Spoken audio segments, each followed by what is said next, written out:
yeah, that was a bummer, and that never happens. In case anyone's listening and is aspiring to be an AD, don't fall into that trap. That never happens. They never call.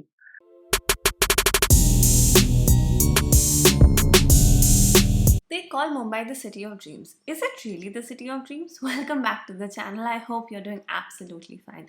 Today, I am with Tirth, an assistant director. He shifted to Mumbai 7 years ago, and today he's with us sharing his story. Hi, Tirth. Welcome to my channel. How are you doing today? Hi, Sneha. Thanks for having me over. I'm doing okay. How are you? How about you? Very, very well.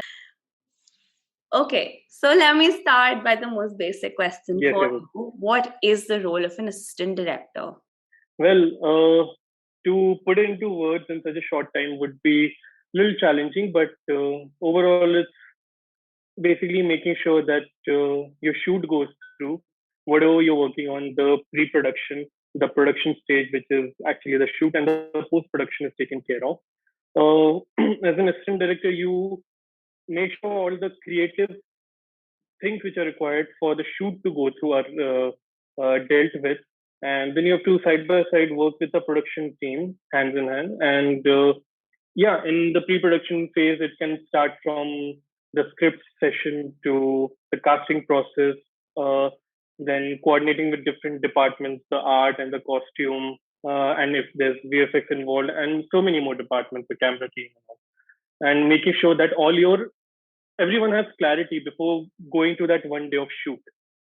Whatever doubts you have, you sort that out, and on the day of the shoot, you're just shooting. So Absolutely. that, and on the day of the shoot, there's an entire set of process of what an AD has to do. So would you like me to go into it, or? God, absolutely. Please tell us more about this. All right. So like I work in commercials at shoots. So we usually have 3 to 4 ADs in a team. There's obviously the chief AD who runs the whole show. And then there are different ADs who are assigned different jobs. Someone gives the clap, someone deals with the actors, someone deals with continuity. There's one certain person who is responsible to get the actors from the vanity van to the set. Then there's someone who deals with costume and props, making sure everyone's there.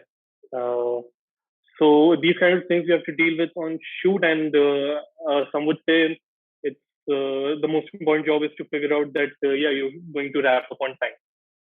So everything that has been rehearsed and prepared with in the pre-production stage, you're making sure all that is coming to fruition on the day of the shoot. That's the production. And in the post-production stage, one or two assistant directors usually go with the post supervisor or the director to, give them the pointers that this is what we shot, this is how the shots have to be aligned. On the day of the shoot, if the director gave any notes to one of the assistant directors, they have to make sure that it is conveyed to the post-production team, to be precise, the editor or the post-production supervisor. So yeah, these kind of things. Wow, that's a pretty long process, and that is very something very exciting to understand. Also, me being an outsider. So, I want to know, how did you land this opportunity, and what has your journey been like? Well, uh, ever since I knew that to become a director, you have to be an assistant director first. That's the traditional way to become a director later on. So, like any other wannabe, I came to Mumbai. Now, I didn't have any contacts. So, the most easiest way I could figure out was to pull out a list of production companies from the internet, their contact numbers, email addresses, and their office addresses, and go there. And when I came to Mumbai, I used to go to 3 production companies every day, drop my resume, and a non-existent resume because had not worked anywhere. I was still a fresher. Uh, so that, and like any other wannabe, I went to this big production company. I won't take names, but I met a nice guy there, and he told me that, see, you're only 21 and you don't have any contacts. So don't try in only films, because at that point of time, I wanted to work only in feature films. He said, try everywhere, ad production companies, web production companies, then there's TV shows and all. तो हर जगह मैं try कर रहा था, and eventually I landed up an opportunity in a production company. Okay, and I figured that I'll work here for some time and then figure out how to work in feature films. And to be honest, in my first 6 months, I didn't really enjoy working there because I wanted to work in films, and yet I was here working in ads. But I managed to make few contacts here and there because I would see freelancers come into the companies and work. These freelancers have worked in the companies where I used to drop my CVs before, so that helped me make some contacts. And yeah, that's how my AD career started. Eventually, I left the company after a while because I thought that I can see some growth in me and I had made a good CV. And I decided to either freelance or work with a company which is ready to hire me for a better position and pay me better. Right. So that comes takes me to my next question. You like you said you're a freelancer. How different is it to work with a production house, and how easy or difficult is it to be a freelancer? Considering you have to go from project to project, and so and so forth. Well, you have to, it's a different journey for everyone. When you're starting out, you try to rely on the contacts you made when you were working in house in the company. In my case, none of those contacts worked, and none of them helped, by the way. And my first year of freelancing was pretty, how do I say, bland. Not much happened. Also, I happened to leave my company and start freelancing right when demonetization happened. And a lot of people from our company, not the senior level, but usually there are people who work on a day-to-day labor basis. There are carpenters, there are painters. So many people who used to get paid after the pack-up by cash. Because of that, the number of shoots reduced because there was scarcity of cash back then. And due to that, my chances of getting hired reduced even further. And then it's not like I didn't get calls from companies. They were impressed by the CV I had created while I worked in the company, my previous company. But since they were working with me for the first time, they were not willing to pay me decent or still pay me less. I legit went to a big production company, the director of which has already made two feature films. I met the producer there, and they were like, "You work with us for three projects. We don't pay you for three projects. We pay you from the fourth one onwards." And yeah, that was a bummer, and that never happens. In case anyone's listening and is aspiring to be an AD, don't fall into that trap. That never happens. They never call. So yeah, basically, a lot of people want you to work for less money or no money, and eventually, you it has to do a lot with luck because I happened to work with a company. They were really nice, and the producer told me that see, I don't like to change my team. If I like your work, we'll call you again and again. And I think that was a very important company and very important chance for my freelance career. So I'm talking about 2017. And in 2018 and 19, 50% of the work I did was with that company. So yeah, you work with a lot of people who are not so good, and thankfully you get to work with people who are really good, who treat you like family. So it has to do a lot with luck, and it has to do a lot with being at the right place at the right time. So this brings me to my next question for you. 2017 was demonetization, and 2020 was the pandemic. Of course, your journey grew in the last 3 years in those particular time. But when the pandemic hit, how was employment opportunities affected? And can you tell us more about that? Well, I can talk about myself who used to work in ads that would get over in a period of 2 to 3 weeks. It was really worse for those who were working on feature films because that usually takes 1.5 years. And a lot of work got stalled. How are you supposed to go out and shoot if you're not allowed to go out in the first place? So for the first 3 months, no work, obviously. And then when things started to unlock, then uh, it was not exactly like starting things from scratch, but very few opportunities. Like even if you were getting calls for small budget projects, you would take them because you were like, it's better than nothing. After sitting at home for 3 months, this is how you feel. And then it kind of, there was a silver lining to it, and I shouldn't be happy about it, but I was, because due to this pandemic, a lot of assistant directors who, like me, had come to Mumbai and settled here. since there was no work and they were not earning bread and butter, they went back to their homes. And because of that, there was a scarcity of assistant directors. I work as something called director's assistant, and not a lot of people work in that designation. So if I would get, let's say, one or two calls per week before the pandemic, I started to get calls, at least one call every day. So it was that, and things are still slow. Every time a lockdown happens, things get slow.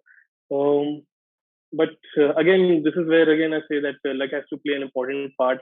And whatever contacts you made pre-pandemic, you need to hope and pray that they call you for work. It's uh, it's a very risky and scary situation, especially if you're not from Mumbai and you have come here and settled here. Because on one hand, you're not getting work, on the other hand, you also need to figure out a way to pay your rent. Right. So these kind of things, and thankfully for me, there have been a couple of months where the work wasn't great, but yeah, there is work, Right, right. and things are better than how it was in 2020. Absolutely.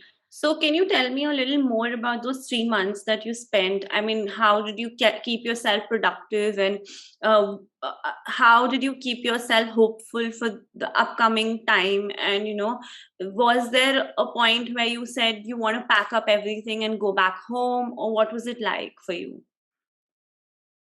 Well, call me crazy, but when the pandemic began, I was like, it will last 3 months. It won't last more than that.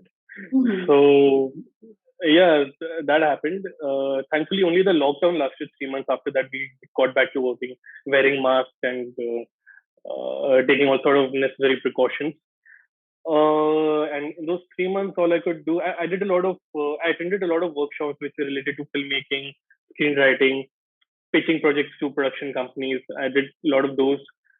Uh, and then watching films and the cliche, learning to cook and resuming cooking, these kind of things. So yeah, one has to be hopeful that things ended. In my case, I was not hopeful because I was optimistic that it would end soon. Right, And right. thankfully, I didn't have that worse of a fate of packing my bags and going home because I was financially stable. And not one day I had to worry that, oh my God, I need to pack my bags because I can't pay next month's rent. I need to leave home. I personally know three, four people who had to do this. Do you So, think yeah. is this a lot related to you saving up over a period of time? And is that something you suggest to people who want to come into the industry? Yeah, it has to do with a blend of two things. Firstly, of course, as you said, you need to be good with saving. Secondly, when I was new to Mumbai and when even I started working as an intern, for the first 6 months, I was not getting paid anything. So I was at the mercy of my parents. They would support me financially. And during that time, my father gave me a lot of tips on how to save. And most of it I survived due to the savings I had over the years. So you need to be good with savings, and of course, it's no secret that it's not cheap to live in Mumbai. So you always need to have uh, backup. Yeah, I was coming to that as well. I mean, they say they call Mumbai the city of dreams, but it is one of the most expensive cities in the world. And hearing your story and hearing a lot related to how you are keeping up with it, I mean, how easy and how difficult is it, to be very honest? Well, I guess they call it the city of dreams also because dreams are expensive. Maybe I don't know. So yeah, I already talked about how important it is to have luck to get your train going in the city. And then when it comes to expenses, I've noticed that half my income per month usually goes into the rent. So I really envy those people who are from Mumbai citizens. I work with them and they don't have to pay rent. Because then I tend to imagine, oh my God, the amount of savings they must be having. So this, and then they live with families, so they don't have to bother ordering food from outside. Right. I tried to practice this when there was lockdown. I would cook and I would make coffee at home, and I realized I'm saving a lot of money by not ordering coffee from Starbucks. So these kind of things, and it's very important to be financially stable, or have some kind of financial backup if you're going to even think about settling here. Because we have heard of stories of rags to riches, and most of these stories come from Mumbai itself. We have heard of stories of so many big stars who have spent time on footpaths, traveled by local trains, borrowed money to travel to film studios. So yeah, those are not far from fiction. It's very much true. Right. Chalo, coming to a little lighter note, tell us what are your future plans like and where do you see yourself in the coming few years? Oh, where do I see myself? If you were to ask me this question when I was in school and college, it would have been easier. Right now, I feel that my goals keep changing all the time. But I will tell you something that currently I've been practicing screenwriting. So maybe pretty soon I'll be done with my first screenplay. I'll start pitching it to companies, and hopefully there will be a film on it someday. Now, when will I become a director? That's rather than shooting in the dark. I would rather say that maybe I'll get a clarity in the next 1 or 2 years, because I'm seriously concentrating on screenwriting as of now. And before that, I'm working as a second assistant director and a director's assistant. So maybe I'll become a first assistant director first, which is kind of a step up and a promotion. And then I can focus on that. And call me a little silly, but I'm not really in a hurry to become a director. I'm more into learning as much as I can on work. Right, right. Okay, So so these are my immediate plans as of now. Yeah. lovely, lovely. And I look forward to something that comes out and I'll be so proud that I had an interview with you just before this. Okay. So you spoke about director's assistant and assistant director. If you can elaborate into what both these things what do they really mean, and for somebody who does not understand these definitions. So yeah. Well, a director's assistant is someone who is usually with the director from maybe even before the project got greenlit, uh, talking on the script level, and then coordinating with different departments. The rest of the assistant directors, be it the first, the second, or the third assistant director, they usually come after a project has been greenlit, and their work is mostly execution. A director's assistant is mostly on the creative end, uh, whatever the vision of the director is, conveying it to others.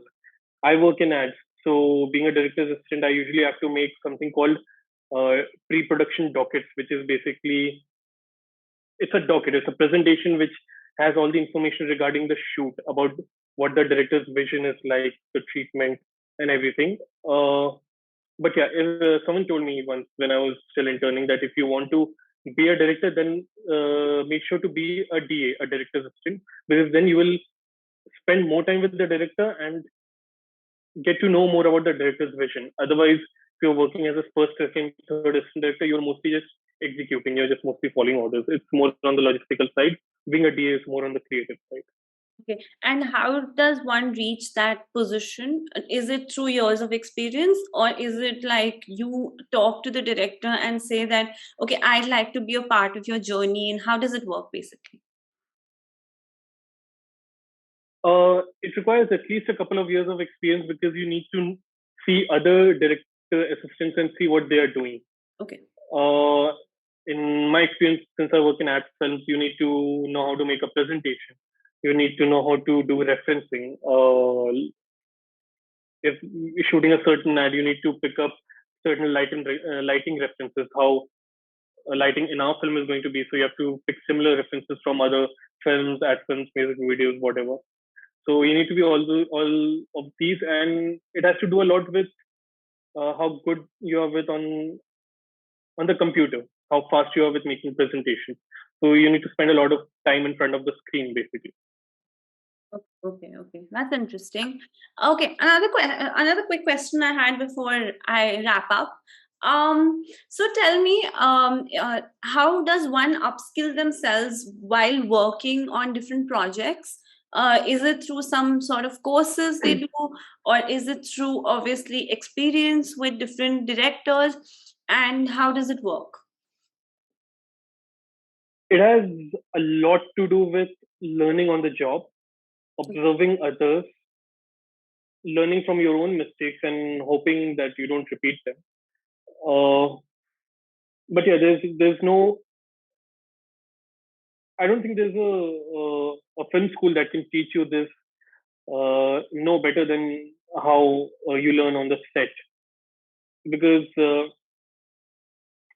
I have this pre-notion that whatever film professors teach us, they are either teaching us from what they read in the books themselves, or they are teaching from what they know after their professors taught them. We don't have a lot of uh, faculty who have worked on the field and then they are teaching to the students. So the best experience comes from learning on the job. I remember I had started internship and then I got this admit card of mine for a college which I had almost forgotten about. I didn't go for the entrance exam because by then, after almost 2 months of struggle, I managed to find internship from. And I thought this will teach me more than a college will. And I think all faculties would even collaborate with that, because when you study in a college, it's more about the theoretical knowledge, but at the end of the day, you need to have practical knowledge as well. And your co-workers and your seniors, they are the best resources to teach you that.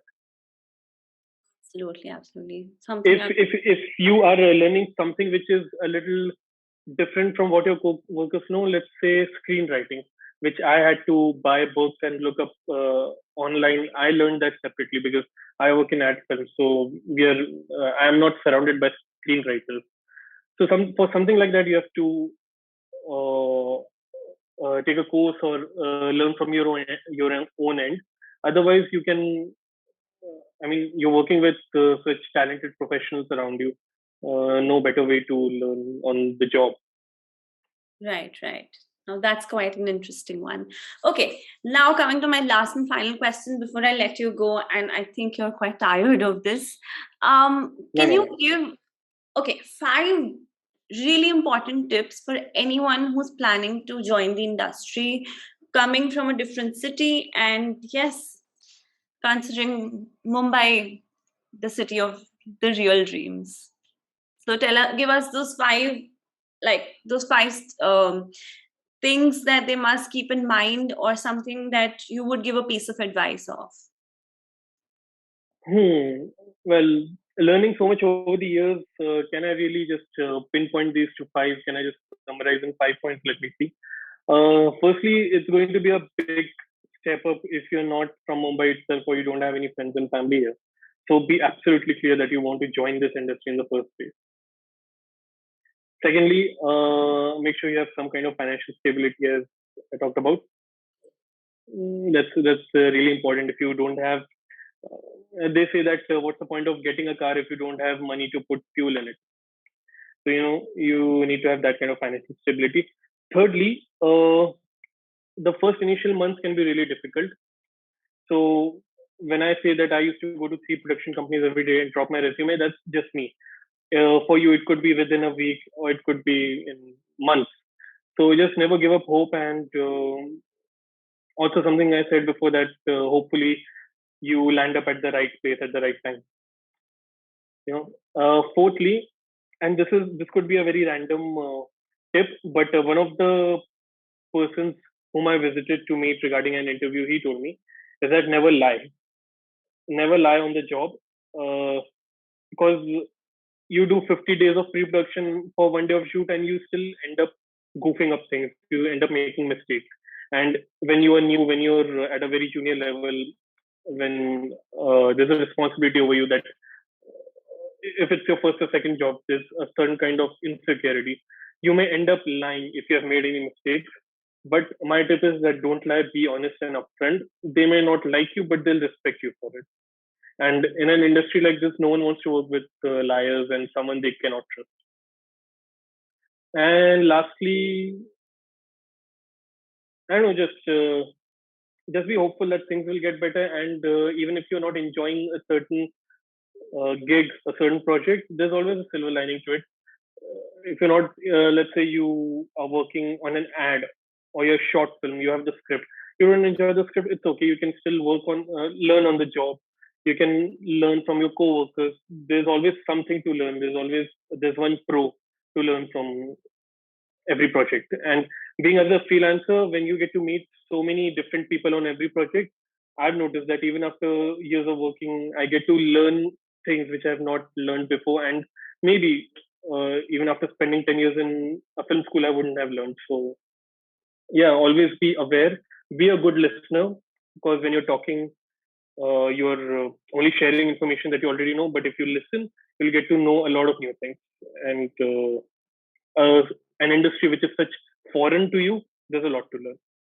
Thank you so much for your time, and I hope people get to learn a lot from you and your experiences. And yes, I hope to see you in person very, very soon. Yes, let's meet soon. And thank you so much for having me over. Thank you so much. Thank you.